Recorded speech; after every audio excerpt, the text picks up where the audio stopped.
Istina da muškarci snimaju gej porno filmove i straight porno filmove bez obzira na svoje opredeljenje i da je bolje plaćeno za gej porno filmove nego za straight porno filmove. Da je veći honorar. Da. Gej industrija je mnogo plaćenije od straight.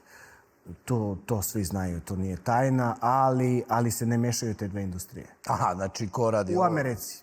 Čujem nešto da u Evropi to malo su više liberalni, za razliku od Amerike, tako da nije im toliko bitno, a u Americi im je jako bitno. A ako vide da je čovek radio bilo šta vezano za gej produkciju, neće da ga stavljaju u straight industriju, zato što postoji jako puno devojaka, nažalost, po mom mišljenju, koje su malo uskog square mind, uskog uma i ono kao neću snimam ovim što radio gej ili što radio trans, jel tako nešto, znaš.